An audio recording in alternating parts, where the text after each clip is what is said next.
الحمد لله نحمده ونستعينه ونستغفره ونؤمن به ونتوكل عليه آواز نہیں آ رہی. ونعوذ بالله من شرور أنفسنا ومن سيئات أعمالنا من يهده الله فلا مضل له ومن يضلله فلا هادي له ونشهد أن لا إله إلا الله وحده لا شريك له ونشهد أن سيدنا وحبيبنا وشفيعنا وسندنا محمدا عبده ورسوله صلى الله تعالى عليه وعلى آله وأصحابه وبارك وسلم تسليما كثيرا كثيرا. أما بعد فأعوذ بالله من الشيطان الرجيم. بسم الله الرحمن الرحيم.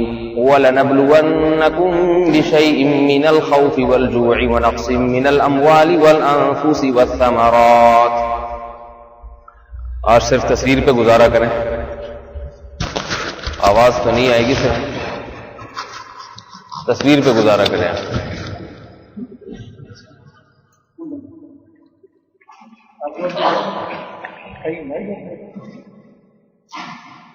میرے پاس تو کوئی مائک نہیں.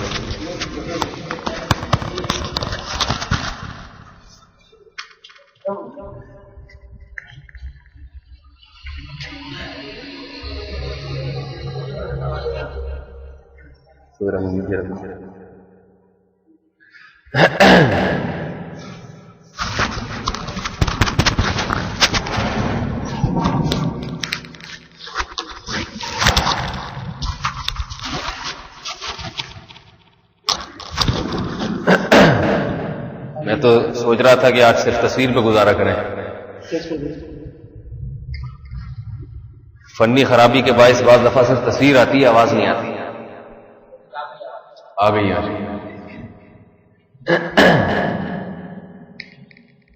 قرآن مجید کی ایک آیت میں نے تلاوت کی ہے. اللہ تعالیٰ سے دعا ہے اللہ تعالیٰ صحیح طرح سے بات کہنے کی، سننے کی، سمجھنے کی اور عمل کی توفیق عطا فرمائے. اس آیت کا مفہوم اور خلاصہ یہ ہے کہ دنیا میں اللہ تعالیٰ انسانوں پر مختلف قسم کے حالات کو مسلط کرتے رہتے ہیں اور قیامت تک کرتے رہیں گے.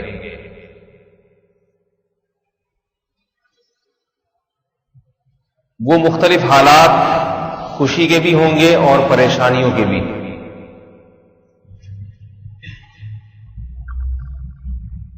اموال کے نقصانات، جانی نقصانات، یہ دونوں قسم کے نقصانات سے بھی انسان کو واسطہ پڑے گا. اور رسول اللہ صلی اللہ علیہ وسلم نے ارشاد فرمایا کہ قرب قیامت میں حادثات کی اتنی کثرت ہوگی، حدیث میں اس کو تعبیر کیا جیسے تسبیح کا دانہ جب ٹوٹتا ہے، تسبیح جب ٹوٹتی ہے تو اس کے دانے یکے بعد دیگرے بہت تیزی کے ساتھ زمین پہ گرتے ہیں. ایک دانہ گرتا ہے، اس کے فوراً بعد دوسرا دانہ زمین پہ. اتنی تیزی سے حادثات ہوں گے.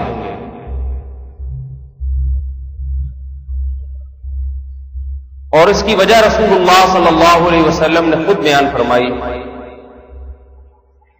یکثر المعازف، گانے بجانے کے آلات بہت زیادہ ہو جائیں گے.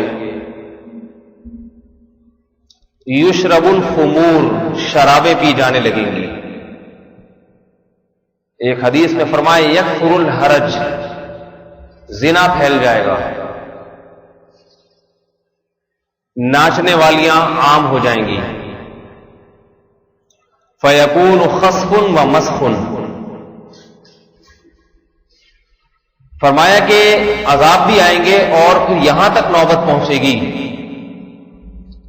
کہ زمین دھسانا بھی شروع کرے گی لوگوں کو. لوگ زمین میں دھسیں گے. ومسخ، شکلیں تک تبدیل ہونا شروع ہو جائیں گی. آج صرف ہمارے ملک میں جو حالات ہیں، باہر کی دنیا میں نہ جائیں آپ. باہر دنیا میں بھی بہت حوادث ہو رہے ہیں. آپ نے شاید بچپن میں اتنی خبریں نہ سنی ہوں. جتنی سونامی کے طوفان اور اس کے بعد سے لے کے آج تک حوادث کی خبریں صبح و شام سنی جا رہی ہیں. اس کی آواز کو تو صحیح کریں، یہ پہلے سے ذرا سیٹ کر کے رکھا کریں اس کو. جی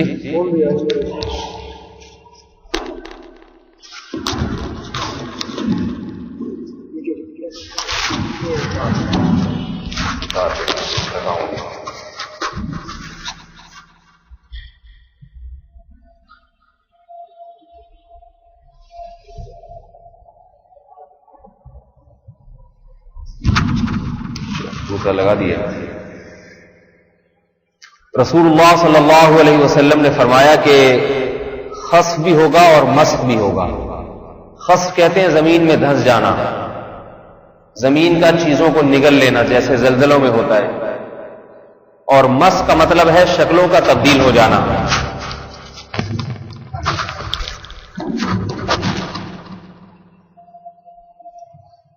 آج ہم چند سالوں سے جتنے حوادث کی خبریں سن رہے ہیں شاید اس سے پہلے نہ سنی. ایک طوفان اور ایک حادثے کے حالات سے ابھی نمٹے نہیں ہوتے، اس کے متاثرین ابھی ختم نہیں ہوتے کہ دوسرا حادثہ پیش آ جاتا ہے. بہت تھوڑا سا ماضی میں جھانک کے آپ اگر دیکھیں، سونامی کا طوفان اس نے کچھ کم تباہی نہیں مچائی تھی. حیرت کی بات یہ ہے کہ دنیا جتنی زیادہ ترقی کر رہی ہے، موت کی شرح کم ہونے کے بجائے بڑھ رہی ہے. حوادث کا ریشو، حوادث کا تناسب کم ہونے کے بجائے بڑھ رہا ہے. بیماریوں کا تناسب کم ہونے کے بجائے بڑھ رہا ہے. اور بیماریاں بھی ایسی خطرناک جو شاید ہمارے باپ دادا نے کبھی نہیں سنی. پہلے بیماریاں متعین تھیں، چند ایک گنی چنی بیماریاں تھیں جو ہوتی، اور ان کا علاج ہزاروں سال سے مشہور و معروف علاج چلتے آ رہے تھے. یہ تو ہوتی ہے. آج بیماریاں ایسی روز بروز پھیل رہی ہیں کہ ایک بیماری سے انسان نمٹتا نہیں ہے، دوسری بیماری آ جاتی ہے. ہر طرح سے انسان پر آفتیں آ رہی ہیں، ہر طرح سے، ہر طرح سے. اور حیرت کی بات یہ ہے کہ اتنی آفتوں میں جس کو آفت نہیں آئی وہ اتنا مطمئن اور اتنے سکون کی نیند سوتا ہے. اس کا خیال یہ ہے کہ میرے ارد گرد ہی آفتیں آ سکتی ہیں، مجھے دنیا کی کوئی آفت، مجھے دنیا کا کوئی حادثہ پریشان نہیں کر سکتا. وہ یہ سمجھ رہا ہے. یہ بے حسی کی دلیل ہے.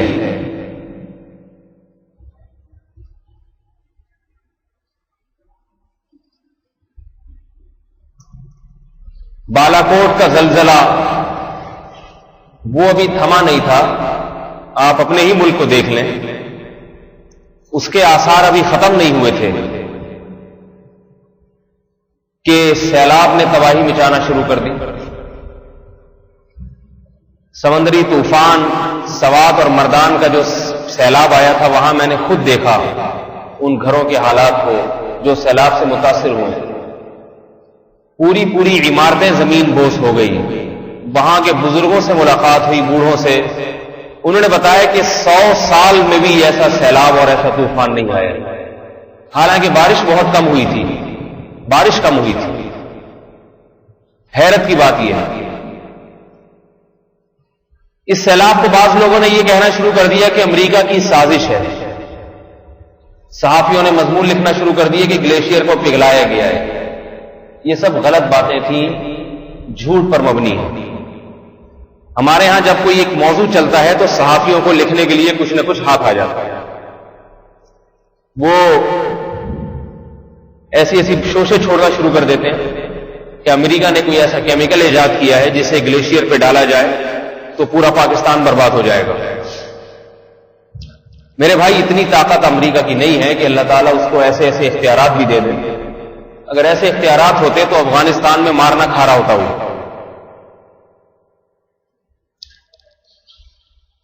بعض لوگوں نے یہ کہنا شروع کیا، میں نے خود وہاں کا سروے کیا تھا سوات کا ان دنوں میں، وہاں کے لوگوں سے پوچھا یہ تھا کیا، کئی اور لوگوں سے پوچھا، کوئی ایک آدمی نہیں، کئی افراد سے. یہ وہ رپورٹ میں مرتب کر رہا تھا جس میں میرے پیچھے کوئی میڈیا نہیں تھا، کوئی چینل نہیں تھا ٹی وی کا، میں آزاد تھا اور نہ مجھے اس کے پیسے مل رہے تھے، نہ میرا کوئی مضمون اخبار میں آنا تھا کہ میں کوئی ایسی بات کروں جس کے مجھے ایسا چٹپٹا مضمون بنا کے پیش کروں جس کے مجھے پیسے ملے. اور حتیٰ کہ میں نے کسی مجمع میں بیان بھی نہیں کیا. 2 سال کے بعد آج 1.5 سال کے بعد آج پہلی مرتبہ آپ کے سامنے بیان کر رہا ہوں. تو یہ رپورٹ کے صحیح ہونے کی دلیل ہے. یہ اس کی تمہید اتنی لمبی میں نے باندھی ہے کہ یہ میں جو رپورٹ پیش کروں گا وہاں کے سیلاب کے بارے میں، یہ رپورٹ انشاءاللہ درست ہوگی. اس میں میرا کوئی ذاتی مفاد نہیں ہے، جھوٹ بولنے میں مجھے کچھ مل نہیں رہا اس میں. میں نے وہاں کئی لوگوں سے پوچھا کہ یہ جو سوات میں اتنا بڑا سیلاب آیا ہے، اتنا بڑا طوفان آیا ہے، جن لوگوں نے اپنی آنکھوں سے دیکھا انہوں نے کیا دیکھا، کہاں سے پانی آ رہا ہے، اس کی ابتدا کہاں سے ہوئی، کون سی بارش تھی جو اتنی تیزی سے ہوئی ہے. بتاتے ہیں بارش تو یہاں 3-3 4-4 دن مسلسل ہوتی رہتی تھی، کبھی ایسا طوفان نہیں آیا. وہاں کئی لوگوں نے مجھے بتایا کہ ہم نے خود دیکھا آسمان سے کوئی چیز گرتی تھی پہاڑوں کے اوپر، جس کے نشانات بھی مجھے دکھائے. اس سے پانی کی سطح ایک دم اونچی ہو جاتی تھی. معلوم نہیں وہ کیا تھی، واللہ عالم، اس کو وہ ڈیفائن نہیں کر سکے کیونکہ انہوں نے بھی وہ خود پہلی مرتبہ دیکھا. پہاڑوں پہ اس کے نشانات موجود تھے، پہاڑ کی چوٹی پہ گرتی تھی اور پھسل کے نیچے تالابوں کی طرف آتی تھی.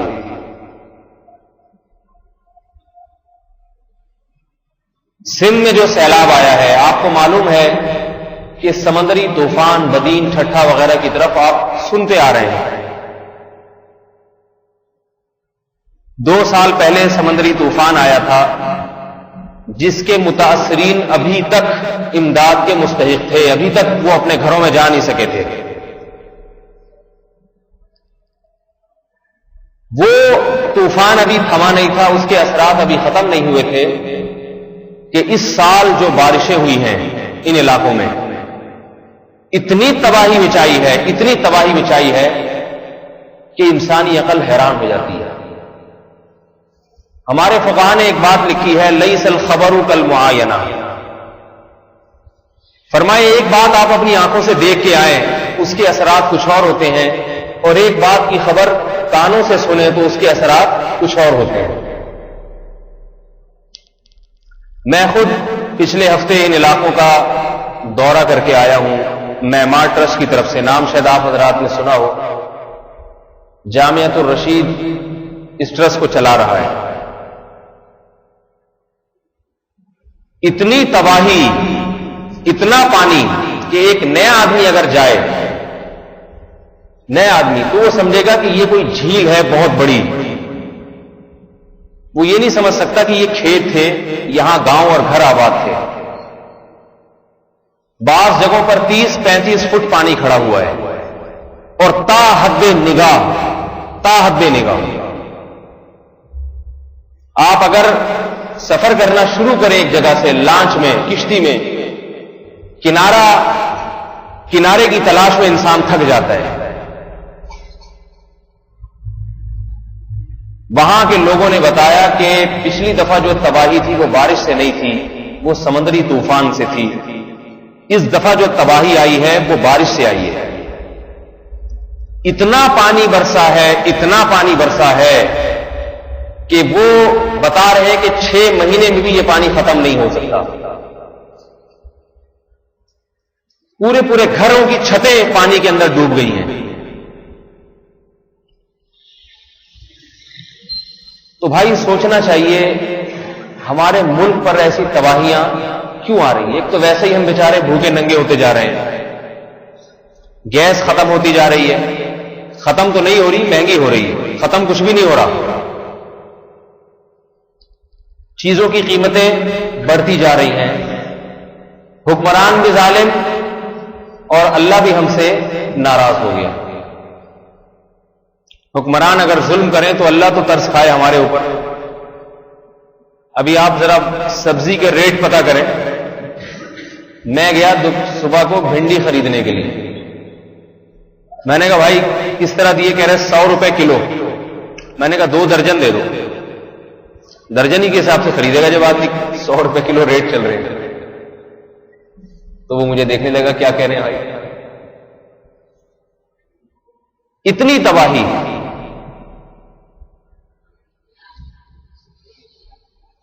وہاں بھی وہاں کے بزرگوں نے بوڑھوں نے بتایا کہ 100 سال میں بھی ایسی تباہی ایسی بارش نہیں ہوئی یہاں پہ. انسانی عقل حیران بھی ہوتی ہے کہ بادلوں میں اللہ نے کیا اتنا پانی بھر دیا. اتنا پانی بادلوں میں. 36 گھنٹے مسلسل تیز رفتار بارش ہوئی ہے. 36 گھنٹے مسلسل. اور 15 دن تک اس طرح ہوتی رہی ہے بارش.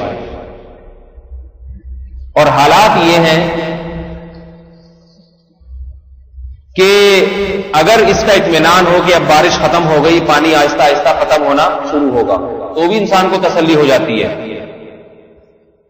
بہت سے علاقے ایسے ہیں بارش ختم ہوئے 1 ہفتہ ہو چکا ہے, لیکن پانی کی سطح بہت سے علاقوں میں روز بروز بلند ہو رہی ہے, کم ہونے کے بجائے. تو میرے بھائی سوچنا چاہیے, ہمارے ہاں جو شہری لوگ ہیں وہ اپنی باری کا انتظار کر رہے ہیں. بہت سے لوگ کہتے ہیں کہ کراچی میں تو نہیں آتا. اللہ کا شکر ہے نہ کراچی میں کوئی زلزلہ آیا آج تک, نہ کراچی میں سمندری طوفان آیا, نہ کراچی میں کوئی ایسا سیلاب آتا ہے. بارش ہوتی بھی ہے تو 2-4 کھمبے گر جاتے ہیں, 8-10 غریب غربا مر جاتے ہیں. ٹارگٹ کلنگ اس کے ہم ویسے ہی عادی ہو چکے ہیں. نہ ہو تو پریشانی ہوتی ہے کہ بہت دن ہو گئے کوئی خبر نہیں آئی, اخبار پڑھنے میں مزہ ہی نہیں آ رہا. لیاری میں بھی امن, انڈا موڑ پہ بھی کوئی گاڑی نہیں جلی. تو اب یہ عادت ہو گئی ہے کراچی میں. عذاب کی جتنی قسمیں ہیں, قرآن نے عذاب کی جتنی قسمیں بیان کی ہیں, 99% وہ تمام قسمیں صرف ایک ہمارے ملک میں پائی جا رہی ہیں. صرف ایک ہمارے ملک میں. او نلبسکم, قرآن کہہ رہے فیذیق بعضکم باس بعض, فرمایا ہم چاہیں تمہارے دلوں میں اختلاف ڈال دیں اور تمہیں ایک دوسرے سے لڑوا دیں. یہ بھی ایک عذاب کی قسم ہے. یہ ہمارے ملک میں جتنی پائی جاتی ہے پوری دنیا میں کہیں بھی اتنی, بولو بھائی, نہیں پائی جاتی. ایک ملک میں رہنے والے, ایک شہر میں رہنے والے ایک دوسرے کا گلا کاٹ رہے ہیں. اتنی قومیں, ایک شہر میں اتنی قومیں, ہر قوم اپنی بات کر رہی ہے, اور اپنے پڑوس میں رہنے والا اگر دوسری زبان بولتا ہوگا اس کا گلا کاٹنے کی کوشش کر رہی ہے. اور ظاہر ہے اس کا کاٹو گے تو یہ بھی آپ کا کاٹنے کی کوشش کرے گا. عذاب کی یہ قسم بھی ہمارے ہاں بہت وافر مقدار میں پائی جاتی ہے. قرآن مجید میں اللہ نے ذکر کیا کہ ہم نے نوح علیہ الصلوۃ والسلام کی قوم کو پانی کے عذاب سے تباہ کیا تھا. مسلسل 4-5 سالوں سے پانی کا عذاب ملک میں کہیں نہ کہیں نازل ہو رہا ہے. بارش کی دعائیں مانگتے تھے, اور جب بارش شروع ہوتی ہے تو بارش سے پناہ مانگنا شروع کر دیتے ہیں. نہ ہوتی تو اچھا تھا. عذاب کی تیسری قسم ہے زلزلوں سے ہلاکت. زلزلے ہمارے ملک میں حال ہی میں جو اتنا بڑا زلزلہ آیا, 1 لاکھ سے زیادہ افراد لوگ لقمہ اجل بن گئے. ہواؤں اور سمندری طوفان, یہ ہمارے ملک میں ہر سال اس کا اعلان کیا جاتا ہے, ہر سال خطرہ ہوتا ہے. اور بیماریوں کے عذاب,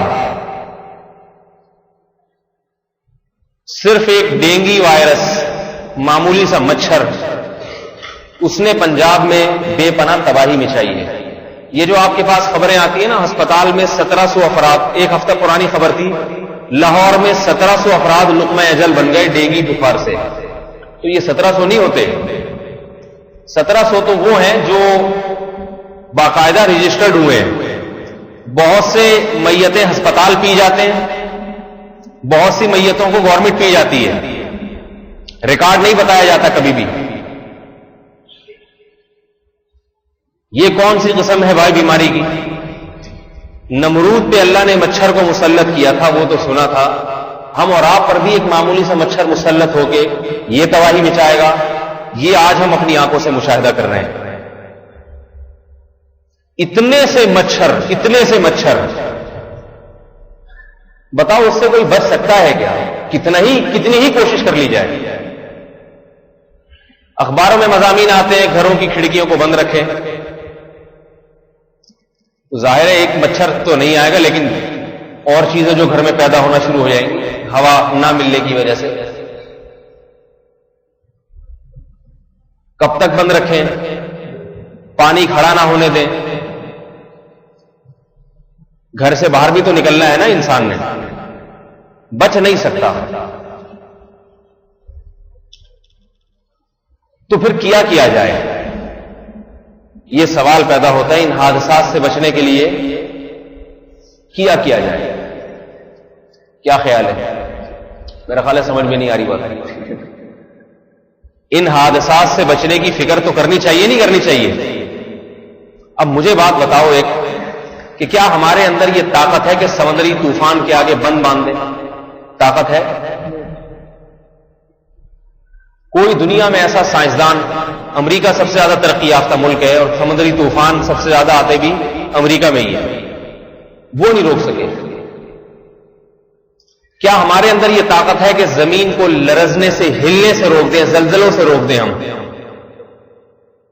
اگر زمین کو ہلنے سے روکنے کی طاقت ہوتی تو جاپان کے سائنسدانوں میں ہوتی. اسی سال دنیا کا سب سے بڑا زلزلہ جاپان میں آیا ہے، سب حضرات جانتے ہیں. وہاں کے سائنسدان تو بڑے ماہر ہوتے ہیں. میڈ ان جاپان کسی چیز پہ لکھا ہو آنکھ بند کر کے لے لی جاتی ہے. بس یہ کہ لکھا بھی جاپان نہیں ہو، کسی اور نے نہ لکھ دیا ہو میڈ ان جاپان، آنکھ بند کر کے لے لی جاتی ہے چیز. کتنا بڑا زلزلہ آیا جاپان میں، کتنی بڑی تباہی آئی. چائنا میں پچھلے سال زلزلہ آیا. یہ لوگ اپنی حقیقی تباہی کو یاد رکھیے کبھی بتاتے نہیں ہیں. یہ سمجھتے یہ ہماری پرسنالٹی اس سے متاثر ہوگی، لوگ کہیں گے مرے ہوئے. یہ اس قسم کے لوگ ہیں. ہمارے بھیکاری بن کے جتنے مرے نہیں ہوتے باہر اس سے ڈبل بتا رہے ہوتے. ابھی دیکھیے میں خود دورہ کر کے آیا ہوں سندھ میں جو بھوکے ننگے لوگ، وہاں کے سیاسی لوگوں نے کیا کیا ہے؟ سیاسی لوگوں نے جب حکومت نے مدد دی وہ تو حکومت مدد کر نہیں رہی، یہ تو اپنی آنکھوں سے ہم دیکھ کر آئے ہیں. ورنہ حکومت اگر چاہے 2 دن میں ان متاثرین کے گھروں میں خوراک مل سکتی ہے ان کو، اور ان کی جو نقصانات ہوئے اس کی تلافی ہو سکتی ہے. حکومت کے پاس اتنے وسائل ہیں. ہمارے پاس کیا وسائل؟ ایک کشتی خریدی، کرائے پر لی ہم نے، ہمارے ٹرسٹ والوں نے، ایک کرائے پر، اس کا 3,500 روپے روزانہ کرایہ. اب اتنا دیگوں میں نہیں خرچ ہو رہا ہے جتنا کشتی کے کرائے میں خرچ ہو رہا ہے. پھر ملا کو اجرت الگ دینی پڑ رہی ہے. اس میں بیٹھ کے جو جا رہے ہیں وہ بیچارے اناڑی، انہیں کیا پتا کہ کشتی میں سفر کیسے کیا جاتا ہے، پیٹرول کتنا خرچ ہوگا، پھر کن کن علاقوں میں کشتی لے جا سکتے ہیں، کہاں جا کے کشتی کے پھنسنے کا خطرہ ہے. حکومت ہیلی کاپٹر کے ذریعے تمام کام بآسانی کر سکتی ہے. سروے کرے، دیکھے کون کون غریب مستحق ہے، ان کی لسٹ تیار کرے اور ان کو 1 مہینے کا راشن دے دے. لیکن یہ کام اس حکومت سے نہیں ہو رہا جن کو ہم ووٹ دے کے منتخب کرتے ہیں. میں نے تو وہاں لوگوں سے کہا، جب لوگ کہتے تھے نا سائیں ادا سائیں یہ حالات دیکھو، مر رہے ہیں، بھوک ہوئے ہیں، حکمران کچھ نہیں کر رہے، تو میں ان سے کہتا تھا آپ ہی کے اعمال کی برکت ہے، یہ ان کو آپ ہی ووٹ دے کر اوپر لائے ہو تو اب ایسا ہی ہوگا.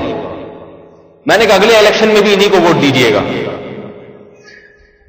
حکومت 2 دن میں یہ سارے نقصانات کی تلافی کر سکتی ہے اگر کرنا چاہے.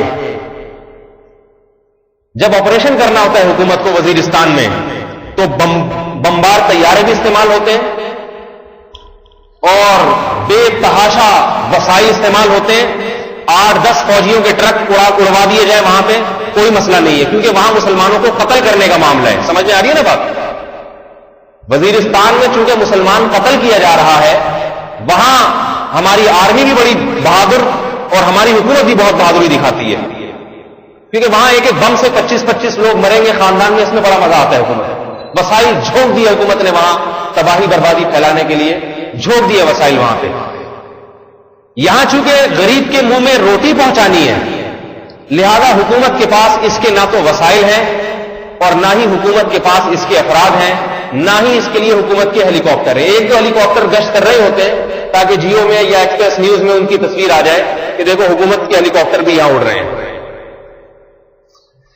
بہرحال اب حکومت کو ہم برا بھلا کہہ کے کیا ہمیں ملے گا؟ صرف آپ سے یہ گزارش تھی کہ اگلی دفعہ بھی انہی کو ووٹ دیجیے گا، آپ سے صرف یہ گزارش تھی، اس لیے میں نے اتنی تعریفیں کی حکومت کی آپ کے ساتھ۔ تو میں یہ عرض کر رہا تھا کہ جو وہاں جو سیاسی وڈیرے قسم کے لوگ ہیں جن کے حکومت کے ساتھ تعلقات ہیں، انہوں نے وہاں اسٹاک کرنا شروع کر دیا مال اپنے اپنے گھروں میں۔ وہاں غریب لوگوں نے ہمیں بتایا کہ چمچے پلیٹیں تک نہیں چھوڑے انہوں نے، جتنا مال آ رہا ہے سارا ان سیاسی رہنماؤں کے گھروں میں اسٹاک ہو کے ان کی ذات کے لیے، اسٹاک غریبوں کے لیے نہیں ہو رہا، ان کی ذات کے لیے اسٹاک ہو رہا ہے۔ وہ پڑوس میں بھوکا مر رہا ہے ایک آدمی، مگر اس سیاسی رہنما کو اتنی توفیق نہیں ملے گی کہ میں اپنے پڑوسیوں کو ایک لقمہ دے دوں۔ یہ چیز جانوروں میں بھی نہیں ہوتی۔ کتا کا بھی جب پیٹ بھر جاتا ہے تو وہ ہڈی بلی کے لیے چھوڑ کے چلا جاتا ہے، وہ صرف کہتے ہیں لیکن ہمارے ماشاءاللہ جو ڈھیٹ قسم کے لوگ ہیں ان کی حالت ایسی ہے کہ ان کا پیٹ بھر جائے تو بھی ان کی ہوس نہیں بھرتی۔ تھوڑا سا جذباتی آج میں ہو گیا ہوں، اس پہ معذرت، کیونکہ ہم تو دیکھ کر آئے نا یہ حالات وہاں پہ۔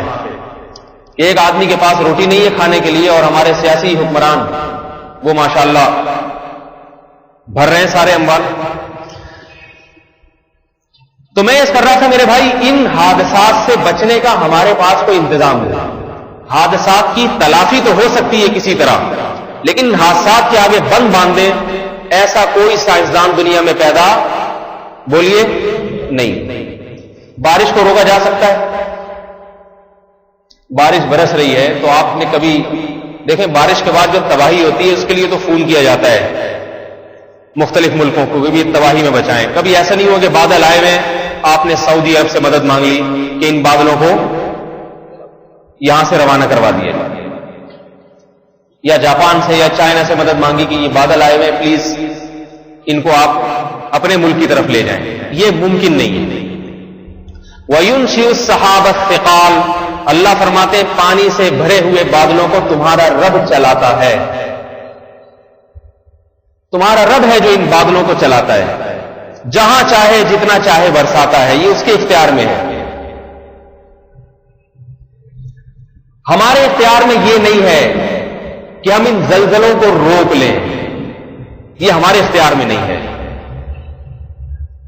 ہمارے اختیار میں بارش کو روک لینا یہ ہمارے اختیار میں نہیں ہے۔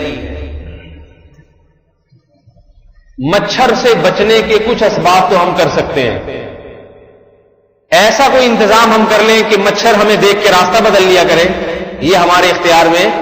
بولو بھائی، جتنے بھی ڈینگی بخار سے بیچارے ہلاک ہوئے ہیں ان میں سے کوئی بھی ایسا نہیں ہے جس سے مچھر نے پہلے مشورہ لیا ہو۔ کوئی ہے ایسا کہ بھائی آپ کے چھوٹے چھوٹے بچے تو نہیں، آپ کی نئی نئی شادی تو نہیں ہوئی، آپ کا کوئی ایسا مسئلہ تو نہیں ہے کہ آپ کے مرنے سے کوئی بڑی پرابلم کریٹ ہو سکتی ہے؟ مچھر کاٹ کے جب کاٹتا ہے تو پتہ بھی نہیں چلتا، اور کیسے موت کے گھڑے میں انسان چلا جاتا ہے۔ تو میرے بھائی ان حادثات سے بچنا ممکن نہیں۔ اب ہم کریں کیا؟ سوال یہ پیدا ہوتا ہے۔ آپ انتظامات تو کریں مچھر سے بچنے کے، میں یہ نہیں کہہ رہا کہ آپ انتظامات نہ کریں، لیکن جب موت لکھی ہوگی اور جس مچھر نے آپ کو کاٹنا ہوگا وہ تمام تن انتظامات کے باوجود آپ کو، اللہ نہ کرے آپ کو کاٹے، لیکن اگر مقدر ہوا تو کاٹ لے گا، وہ کاٹ رہا ہے۔ دیکھ لیں صبح شام خبریں آ رہی ہیں، مجھے بھی کاٹا تھا رمضان سے پہلے، میں تو الحمدللہ بچ گیا بڑی مشکل سے، لیکن اس مچھر کا اثر تھا کہ اس رمضان میں تراویح نہیں سنا سکتا۔ مچھر ایسے ایسے کام کروا رہا ہے جو بڑے بڑے لوگ نہیں کروا سکتے۔ آج کل ایک SMS چلا ہوا ہے کہ جو کام بڑے بڑے علماء سے نہیں ہوا وہ مچھر سے ہو گیا۔ پنجاب میں خواتین نے اب شلواریں بھی پوری پہننا شروع کر دی ہیں، پاؤں تک. پنڈلیاں پہلے کھلی ہوتی تھیں، مچھر کے ڈر سے شلواریں بھی پوری اور فل آستین. سمجھ میں آ رہی ہے نا بات؟ فل آستین کا فیشن پنجاب میں کافی ماشاءاللہ، اور گلے بھی بند ہونے لگے. کہہ رہے جو کام بڑے بڑے علماء نہیں کروا سکے وہ اللہ نے ایک مچھر سے لے لیا ہے. لیکن اس پہ ثواب نہیں ملے گا ان خواتین کو، یہ یاد رکھیں. اگر کسی مولوی صاحب کی تقریر سن کے کر لیتی یہ کام تو بہت ثواب ملتا. مچھر کے ڈر سے کیا تو ممکن ہے بخار سے حفاظت ہو جائے، مگر جہنم کی آگ سے حفاظت نہیں ہو سکتی. تو اب سوال پیدا ہوتا ہے بھائی ان حادثات سے بچے کیسے؟ اس کے لیے میں آپ کو ایک چھوٹا سا واقعہ سناتا ہوں. ممکن ہے یہ واقعہ صحیح نہ ہو، اس کی کوئی سند نہیں ہے میرے پاس، لیکن اس واقعے سے جو مضمون ثابت ہوتا ہے وہ مضمون بہرحال درست ہے، اور اس کی طرف ہم میں سے کسی کی توجہ نہیں جاتی. حضرت موسیٰ علیہ الصلوۃ والسلام سے یہ سوال کیا گیا تھا آج سے ہزاروں سال پہلے کہ اے موسیٰ، دنیا کے جتنے حوادثات ہیں اگر یہ تیر بن جائیں، یہ تیر ہی کی طرح ہے نا، انسان کو آگے لگتے رہتے ہیں، اور اس تیر کی کمان ایک ایسے بادشاہ کے ہاتھ میں ہو جس بادشاہ سے لڑنا ممکن نہ ہو، یا ایک ایسے طاقتور کے ہاتھ میں ہو جس سے لڑائی ممکن نہ ہو، تو اس تیر سے بچنے کی کیا صورت ممکن ہو سکتی ہے؟ سوال سمجھ میں آیا بھائی؟ آپ کھڑے ہوئے، کوئی آپ کے سامنے تیر لے کے کھڑا ہوا ہے اور کمان کھینچ کے کھڑا ہوا ہے. آپ کو معلوم ہے کہ میں اس سے لڑ نہیں سکتا، یہ طاقتور ہے مجھ سے زیادہ، بھاگ نہیں سکتا، اس کا نشانہ بڑا تیز ہے، جہاں جاؤں گا مار دے گا کھینچ کے. تو اب اس سے بچنے کی کیا صورت ہے؟ ہم اور آپ ہوتے تو مشورہ دیتے کہ ایک حفاظتی ٹیکہ لگوا لو، ممکن ہے تیر میں کوئی زہر ہو، کیا خیال ہے؟ تاکہ کم از کم زہر سے تو حفاظت ہو جائے. یعنی تیر تو لگے گا ہی لگے گا، باقی جو اس کے نقصانات سے بچنے کے لیے کوئی 2-4 ٹیکے، ایک دائیں کولے پہ، ایک بائیں کولے پہ. بچے کے تو ایسا ہی ہوتا ہے، کوئی جگہ بچوں کی ڈاکٹروں نے چھوڑی نہیں ہے جہاں ٹیکہ نہ گھسڑا ہو. یہ بات یاد رکھیں، ڈاکٹر حضرات بھی یہاں بیٹھے ہیں، معذرت کے ساتھ یہ علم ڈاکٹروں کا ہے، ظاہر ہے میرا نہیں ہے یہ کام، لیکن ایک اصولی بات میں عرض کر رہا ہوں کہ آپ کمپنی سے جب کوئی چیز خریدتے ہیں، گاڑی خریدتے ہیں، تو میکینک سے کیا کہتے ہیں کہ کمپنی کی سیٹنگ کو خراب نہ کرنا، کیونکہ کمپنی جب کوئی چیز بناتی ہے وہ کامل ہوتی ہے. جب تک گاڑی میں کوئی ڈنٹ ونٹ نہ لگا ہو، کوئی خرابی نہ آئی ہو، آپ اس کو میکینک کے پاس لے کے بھی نہیں جاتے. گاڑی میں اگر کوئی نقصان ہو گیا تو پھر آپ میکینک کے پاس لے کے جاتے ہیں اور کہتے ہیں جو نقصان ہے اسی کو ٹھیک کرنا، کمپنی کی باقی سیٹنگ کو خراب بولیے بھائی نہیں کرتے. کمپنی نے بنایا ہے تو آپ سے زیادہ اچھا بنایا ہوگا. یاد رکھیے اللہ جب بچے کی تخلیق کرتے ہیں ماں کے پیٹ میں وہ کامل ہوتی ہے. اگر بچہ صحت مند پیدا ہوا ہے اسے کسی قسم کے ٹیکے کی ضرورت بولو بھائی نہیں، کسی قسم کی. میں سمجھتا ہوں یہ اللہ پہ الزام ہے، یہ فطرت اور نیچر کی مخالفت ہے. اسے کسی قسم کے ٹیکے کی ضرورت نہیں ہے. اگر آپ اس کو ٹیکہ لگانا شروع کر دیں گے، یہ کھانسی کا ٹیکہ، یہ جناب پولیو کے قطرے، اس کا مطلب ہے آپ کمپنی کی سیٹنگ کو بولو بھائی خراب کر رہے ہیں. خدا کی کمپنی نے جب اس کو بنایا ہے تو اللہ نے اس کو کامل بنایا ہے، اس میں بیماریوں کے خلاف مدافعات اللہ نے پیدا کی ہے. ماں کے دودھ میں اللہ نے یہ طاقت رکھی ہے کہ وہ بچے کے جسم میں دفاع کی قوت پیدا کرتا ہے. اب اگر آپ اس کی سیٹنگ خراب کر رہے ہیں تو ممکن ہے پولیو سے بچاؤ تو ہو جائے، جیسے کہ ہو رہا ہے، پولیو کا مرض تقریباً ختم ہو گیا، لیکن عین ممکن ہے کوئی دوسرے ایسے امراض پیدا ہو رہے ہوں جس پہ ڈاکٹر ابھی تک مطلع نہ ہوئے ہوں. سائنس کا علم کامل نہیں ہے، روز بروز تحقیقات بدلتی ہیں.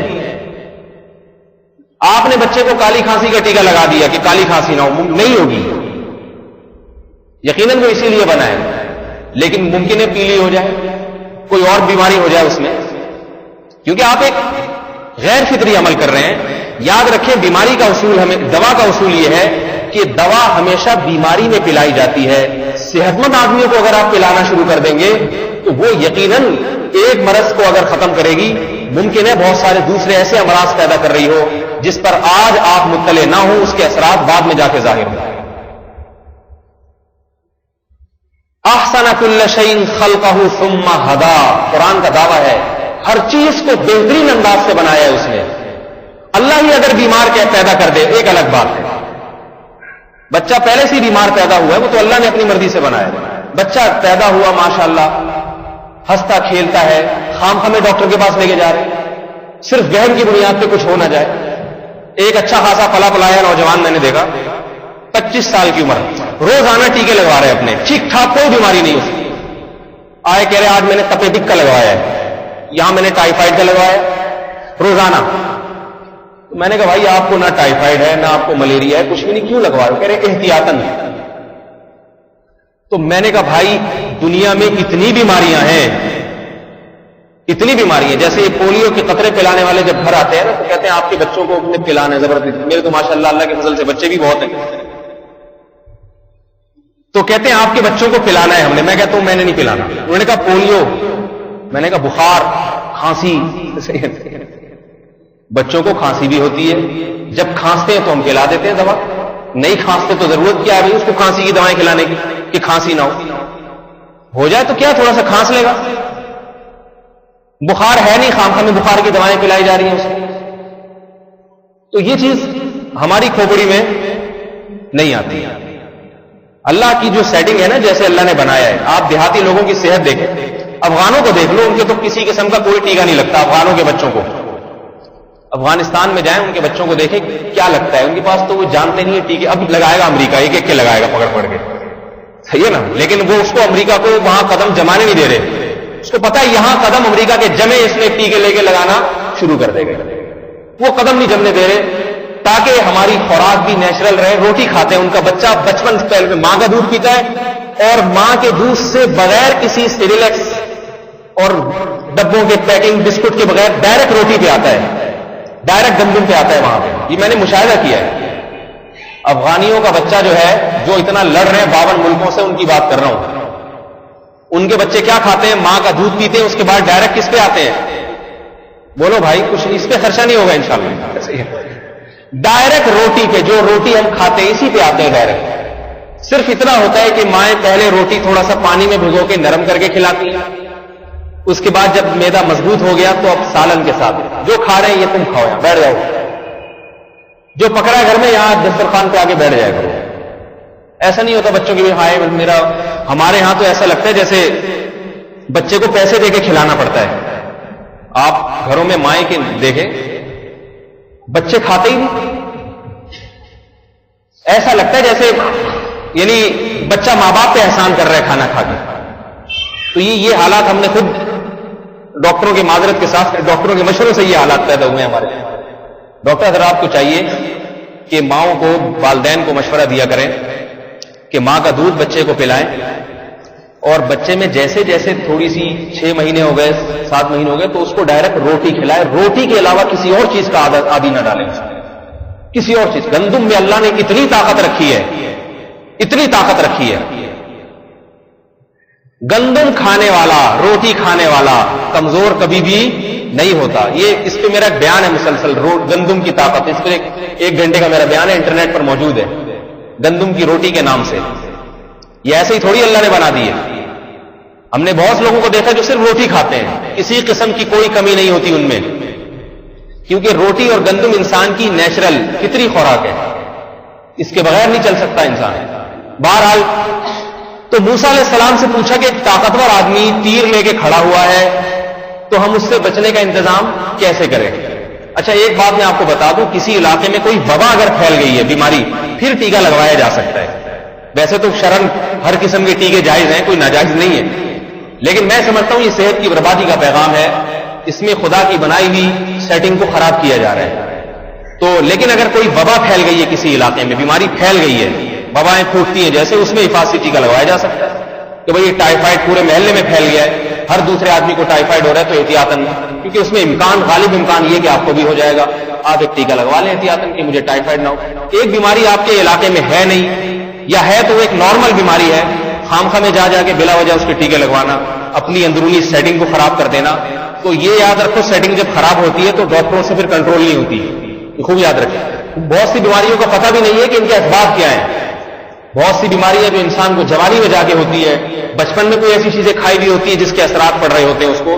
بعض دوائیں ایسی ہیں جس سے انسان میں اولاد کے جرثومے ختم ہو جاتے ہیں. بانجھ پن آپ دیکھیں مردوں میں بے پناہ ہے, عورتوں میں تو سنتے ہی تھے, آج مردوں میں بانجھ پن بے پناہ پھیل گیا ہے, بہت زیادہ پھیل گیا ہے. یہ ہماری خوراکیں ہیں جن کے یہ اثرات ہم دیکھ رہے ہیں.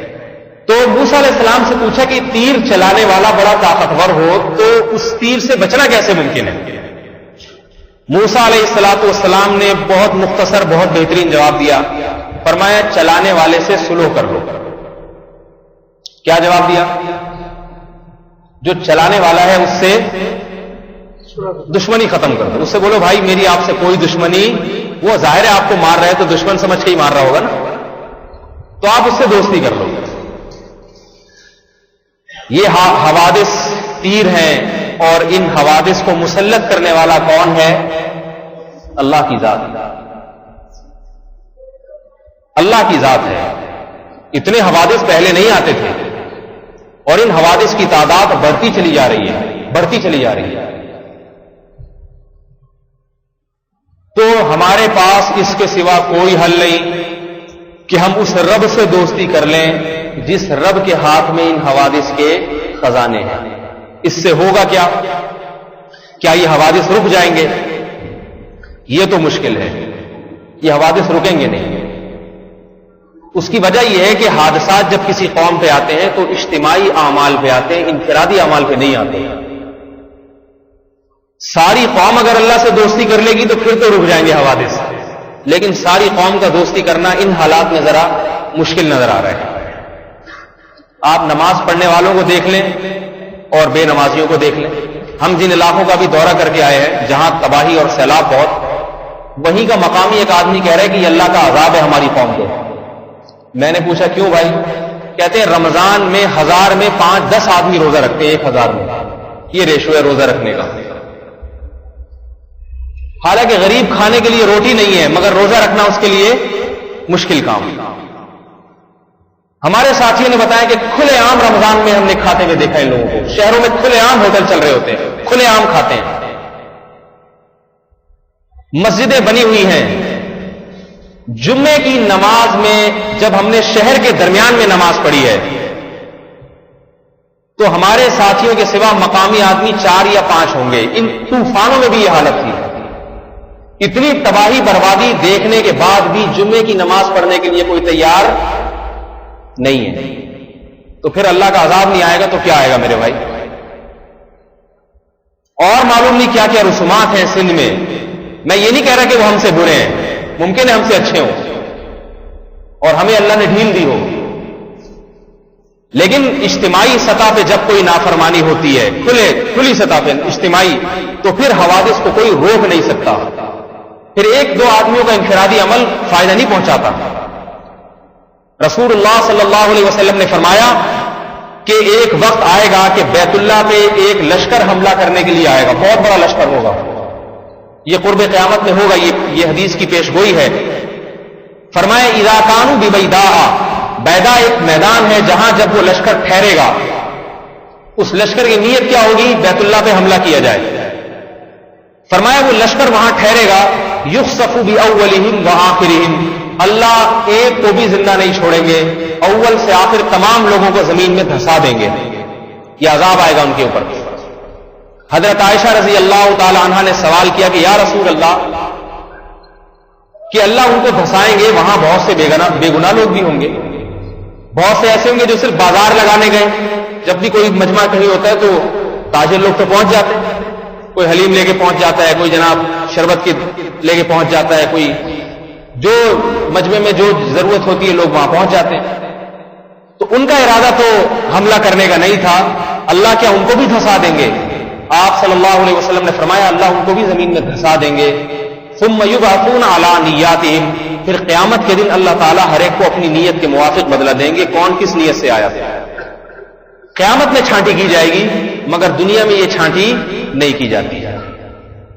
جب گناہ کسی علاقے میں عام ہو جاتے ہیں اور اللہ کا اجتماعی عذاب آتا ہے تو پھر نیک لوگ بھی پستے ہیں اور برے لوگ بھی پستے ہیں اس عذاب میں.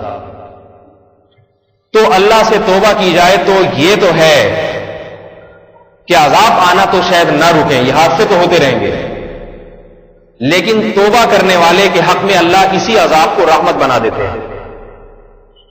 رسول اللہ صلی اللہ علیہ وسلم نے فرمایا جو ڈوب کے ہلاک ہوا وہ شہید ہے, لیکن ہر ڈوب کے ہلاک ہونے والا شہید نہیں ہے, یاد رکھیے. ہر ڈوب کے ہلاک ہونے والا شہید نہیں ہے, وہ ڈوب کے ہلاک ہونے والا ہے جسے اللہ نے بطور عذاب نہ ڈبایا ہو. ایک گناہگار ہے, فرعون کو بھی اللہ نے ہلاک کیا ہے, اور نافرمانوں قوموں کو بھی اللہ نے سمندر میں غرق کر کے ہلاک کیا ہے, مگر ان کو شہادت کا مرتبہ نہیں دیا کیونکہ ان کو عذاب میں ہلاک کیا گیا ہے. اور ایک وہ ہے جو عذاب کے طور پہ ہلاک نہیں, وہ اس لیے کہ جب ایک اجتماعی عذاب آیا تو یہ بھی اس میں پس گیا, اسے اللہ شہادت کا مرتبہ عطا فرماتے ہیں. نبی حضرت عائشہ فرماتی ہے میں نے اللہ کے نبی سے طاعون کے بارے میں پوچھا, آپ صلی اللہ علیہ وسلم نے فرمایا یہ اللہ کا عذاب ہے, طاعون کا مرض جس پہ چاہتا ہے مسلط کرتا ہے, لیکن نیک لوگوں کے لیے اللہ تعالیٰ اس عذاب کو رحمت بنا دیتے ہیں, اور حدیث میں آتا ہے کہ طاعون ان کی شہادت کا ذریعہ بن جاتی ہے. تو میرے بھائی کچھ توبہ اگر ہم کر لیں تو پھر اگر کسی حادثے سے ہلاک ہو بھی گئے تو وہی حادثہ انشاءاللہ ہمارے حق میں اللہ کی رحمت بن جائے گا. اللہ تعالیٰ قیامت کے دن ہمیں نافرمانوں سے علیحدہ کر دیں گے, اور اگر انہی برائیوں میں مبتلا رہے, نبی علیہ السلام نے فرمایا کہ تم لوگوں کو گناہوں سے روکنے کی کوشش کرو ورنہ اللہ کے عمومی عذاب آنا شروع ہو جائیں گے. میں ایک بات عرض کرتا ہوں, اس کے بعد اپنے بیان کو ختم کرتا ہوں. دیکھیے عمومی طور پر ہر ایک کو تو ہم نہیں روک سکتے, کم از کم اتنا کر لیجئے کہ اپنے گھروں کو تو کنٹرول کیا جا سکتا ہے. بے حیائی جس معاشرے میں پھیلتی ہے, بے حیائی, وہاں اللہ کے عذاب آتے ہیں. لوط علیہ الصلوۃ والسلام کی قوم پہ آیا عذاب, ان میں بے حیائی تھی, وہ شادی نہیں کرتے تھے, لڑکوں سے بدکاری کا مرض پھیل رہا تھا, روکتا نہیں تھا کوئی. اور ان کی مجلس میں ایک اور برا کام ہوتا تھا کہ 4 آدمی بیٹھتے تھے ایک سڑک کے کنارے پر, جو گزرنے والا ہوتا اس کا مذاق اڑاتے, اس کے بارے میں تبصرے کستے. دفتروں میں آج دیکھیں آپ, دفتروں میں کسی ایک کو ہدف بنا کے اس پہ جو ہے نا سارا اس کا مذاق اڑاتے رہتے ہیں, اس کو چھیڑتے رہتے ہیں اور خوش ہوتے رہتے ہیں, ہنستے رہتے ہیں, سمجھتے ہیں کوئی بہت بڑا اچھا کام کر رہے ہیں. کوئی چڑ رکھ لیں گے اس کی, اس کو اسی نام سے پکارتے رہیں گے اور سب اس کے پیچھے ہاتھ دھو کے پڑ جائیں گے. کوئی ذرا سا کمزور ہوگا, کوئی ذرا سا کالا ہوگا, کوئی ذرا سا پتلا ہوگا, کوئی زیادہ موٹا ہوگا, اس کے پیچھے پڑ جائیں گے. تو نبی علیہ الصلوۃ والسلام نے فرمایا تم روکنے کی کوشش کرو جتنی تمہارے اندر طاقت ہے. تو میرے بھائی ہم اپنے گھروں پہ تو کنٹرول کر سکتے ہیں, کیا خیال ہے؟ آج ہر گھر میں ٹیلی ویژن ہے, ہمت یہ کریں اس ٹی وی کو نکال کے باہر پھینک دیں. اس سے کسی نے ترقی نہیں کی ہے ٹیلی ویژن سے. مجھے کوئی ایک ایسا سائنسدان دکھائے جو ٹی وی دیکھ کے سائنسدان بناؤ. آج اتنے وسائل ہیں تعلیم حاصل کرنے کے, علم حاصل کرنے کے لیے, کہ انسان علم کے لیے ٹی وی کا محتاج نہیں. انٹرنیٹ ہے آپ کے پاس, کوئی بہت ہی اچھی چیز آپ نے دیکھنی ہے تو آپ انٹرنیٹ پہ دیکھ لیں, آپ کو ہر نیٹ پر دنیا کا ہر مواد موجود ہے, بےہودہ بھی, اچھا بھی, اسلامی بھی, غیر اسلامی بھی, سائنسی بھی, معاشی بھی, ہر طرح کی چیز موجود ہے. تو ٹیلی ویژن لگانے کی گھر میں کیا ضرورت ہے؟ اور اگر اس کی ہمت نہیں ہوتی, اسے اٹھا کے باہر نہیں پھینک سکتے, تو کنٹرول تو کیا جا سکتا ہے. لا کے رکھا ہوا ہے گھر میں, صبح شام چلتا رہتا ہے. گھر میں جوان لڑکیاں بےہودہ ڈرامے دیکھ رہی ہیں, فلمیں دیکھ رہی ہیں, آپس میں مرد اور عورت کو بغلگیر ہوتے ہوئے دیکھ رہی ہیں. بتاؤ کیا ماضی میں یہ چیز برداشت ہو سکتی تھی کہ باپ اپنی بیٹی کو کے بارے میں یہ پسند کرے کہ میری بیٹی جوان مرد کا جوان لڑکی کو بوسہ لیتے ہوئے دیکھ لے؟ یہ برداشت کر سکتی تھا کوئی ہمارے باپ دادا میں؟ آج ٹیلی ویژن کی اسکرین پہ باپ اپنی جوان بیٹیوں کو دکھا رہا ہے, اس کی غیرت اور شرم اس سے نکال رہا ہے. پھر شادی کے فوراً بعد طلاق ہو جاتی ہے, کیونکہ عورت میں اتنا کانفیڈنس پیدا ہو چکا ہوتا ہے ڈرامے دیکھ دیکھ کے کہ وہ اپنے شوہر کو پھر شوہر نہیں سمجھتی.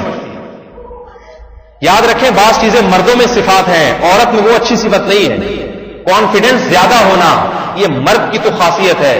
عورت میں اگر اعتماد زیادہ بحال ہو جائے گا تو اس سے گھر نہیں چل سکتا. وہ جاب تو اچھی کر لے گی, فوج میں ملازمت بھی کر لے گی. انٹرویو آ رہے ہوتے ہیں نا کہ یہ ایئر فورس کی پائلٹ ہیں, ٹھیک ہے نا, لیڈیز ہیں پائلٹ ہیں, پائلٹ بن جائے گی, کسی کی بیوی نہیں بن سکتی. وہ اس کو بھی ہوا میں لے کے اڑتی رہے گی وہ, ٹھیک ہے نا. یہ تو یہ آتا کیا ہے, میں جہاز اڑا لیتی ہوں, تو آتا کیا ہے, اس سے کوئی پائلٹ بھی شادی نہیں کر سکتا. ایک صاحب آئے میرے پاس کہنے کہ مجھے اپنی بہو ڈاکٹر چاہیے، ڈاکٹر ہونی چاہیے میری بہو جو ہے. ہم نے درجنوں سے بھائی یہاں کر لو یہاں کر لو، نہیں ڈاکٹر ہونی چاہیے. مجھے پھر غصہ آ گیا. میں نے کہا آپ نے گھر میں کلینک کھولنی ہے. مقصد ہوتا ہے نا آپ جو چیز گھر میں لا رہے ہیں اس سے آپ نے کروانا کیا ہے؟ اولاد پیدا کرنی ہے، اس سے اپنا خاندان آباد کرنا ہے، گھر کی خدمت کروانی ہے، ساس بہو کی خدمت کروانی ہے، تو ٹھیک ہے پھر آپ لڑکی لے کر آئیں، کوئی خاندانی ہو، صورت اچھی ہو، سیرت اچھی ہو. میں ایک کنواں کھدوانا ہے، اس کے لیے میں ڈاکٹر تلاش کر رہا ہوں، تو لوگ مجھے بیوقوف کہیں گے نہیں کہیں گے کہ بھائی کام آپ نے کنواں کھدوانے کا لینا ہے اور آپ چاہ کیا رہے کہ ڈاکٹر بلائے. ڈاکٹروں کا اپنا ایک، میں نے کہا آپ کو جب علاج کی ضرورت ہو شہر میں درجنوں کلینک موجود ہیں، سستی بھی، مہنگی بھی، معیاری بھی، گھٹیا بھی، ہر طرح کی. گھر میں کلینک کھلوانی ہے. اس قسم کے خام خواہ کی پخیں لگائی ہوئی ہیں لوگوں نے. تو یہاں بھی میرے بھائی ایک بات یاد رکھیں کہ اللہ کے عذاب سے بچنا اسی وقت ممکن ہے کہ جب انسان اللہ سے دوستی کر لے، اور پھر اگر اجتماعی عذاب میں ہلاک ہو بھی گیا تو انشاءاللہ شہادت کا اجر ملے گا. بچے گا نہیں، یہ بتا دوں گا، بچے گا نہیں. اگر کوئی ایسی صورت ہو کہ موت سے بچ جائیں ہم، تو اللہ فرماتے ہیں یہ نہیں، کیونکہ اللہ نے کہا کہ جس وقت تمہیں یقین ہو گیا نا موت نہیں ہے تو تم اس دنیا کو مسافر خانہ نہیں سمجھو گے. اور میں چاہتا ہوں تمہیں یہ احساس رہے کہ یہ تمہارا وطن نہیں ہے، وطن تمہارا آخرت ہے. تو اللہ ہمیں بار بار یہ بتانا چاہتے ہیں کہ نیک لوگوں کو بھی ماروں گا، برے لوگوں کو بھی ماروں گا، ہر طرح کے، مرد کو بھی، عورت کو بھی، جوان کو بھی، بچے کو بھی، بوڑھے کو بھی، ہر طرح کے لوگوں کو ماروں گا، تاکہ تمہیں اس زندگی پہ پل بھر بھی یقین نہ رہے، تم ان بنگلوں میں، پلاٹوں میں، گاڑیوں میں دل نہ لگاؤ، اور تمہارا دل ان چیزوں میں اٹکا نہ رہے، دولت میں تمہارا دل اٹکا رہے قبر کی طرف کہ کسی وقت بھی موت آ سکتی ہے. اگر میں نے گارنٹی دے دی نا کہ 70 سال سے پہلے مرو گے نہیں، تو ہر آدمی بنگلوں کی طرف اور گاڑیوں کی طرف توجہ کرنا شروع کر دے گا، دولت کی فکر میں لگ جائے گا. اس لیے اتنی موتیں واقع کروں گا، اتنے جنازے تمہیں دکھاؤں گا تاکہ تمہارا دل اس دنیا سے اچاٹ ہو جائے اور تم موت کے لیے ہر وقت تیار رہو. لیکن ہماری بدبختی، جنازے بھی اٹھتے دیکھ رہے ہیں، ٹارگٹ کلنگ بھی دیکھ رہے ہیں، بسوں میں دھماکے بھی دیکھ رہے ہیں. میں کہتا ہوں آج اگر کوئی گھر میں بم رکھ کے چلا جائے نا اور بتا دے کل پھٹ جائے گا یہ، پھر بھی آج کے مسلمان کو عبرت حاصل نہیں ہوتی، پھر بھی عبرت حاصل نہیں ہوتی. ایسے حالات ہو گئے ہسپتالوں میں، جو مریض مرنے والا ہے وہ بھی ٹی وی دیکھ کے مر رہا ہوتا ہے. کہہ رہے ذرا لگانا. ایک صاحب کو اٹیک ہوا، ایک جوان آدمی کو، کہہ رہے مجھے اتنا شدید جوانی میں اٹیک ہو تو مر جاتا ہے انسان، لیکن بچ گئے. جیسے ہی ہوش میں آیا سامنے ٹی وی تھے، میں نے کہا ذرا کوئی اچھا سا چینل لگاؤ اس کا. یہ وہ مریض مجھے خود بتا رہے ہیں. تو یہ حالات میرے بھائی ہمارے ہو گئے. تو اللہ بچائے ان حالات میں پھر مغفرت. مرنا تو ہے، چاہے نیک بنے چاہے برے بنے، لیکن آخرت کے حالات پھر اچھے نہیں ہوں گے. اللہ ہمیں وہاں کی تیاری کی توفیق عطا فرمائے. آج میں کافی دماغ تھکا ہوا بھی ہے میرا، اور سفر کی مشقت بھی تھی. تو آپ حضرات دعا فرمائیں کہ یہ جو متاثرین ہیں سیلاب کے، اللہ تعالیٰ ان پر رحم فرمائے، ان کو توبہ کی توفیق بھی عطا فرمائے، اور ان تک خوراک کے اور کپڑوں کے، ان چیزوں کے وسائل بھی اللہ تعالیٰ ان کو مہیا فرمائے. بہرحال ہمارے مسلمان بھائی ہیں، ہم یہ نہیں کہہ سکتے کہ گناہگار ہیں اچھا ہے پسیں، کیونکہ ایسا نہ ہو کہ ہم ان سے زیادہ گناہگار ہوں. اللہ کہے گا ٹھیک ہے ان کی موت کا تم تماشا دیکھ رہے ہو، تو تم پر اس سے بڑا آئے گا، پھر وہ تمہارا تماشا دیکھیں گے. اللہ تعالیٰ ہمیں ان کو دعاؤں میں یاد رکھنے کی اور مدد میں یاد رکھنے کی توفیق عطا فرمائے.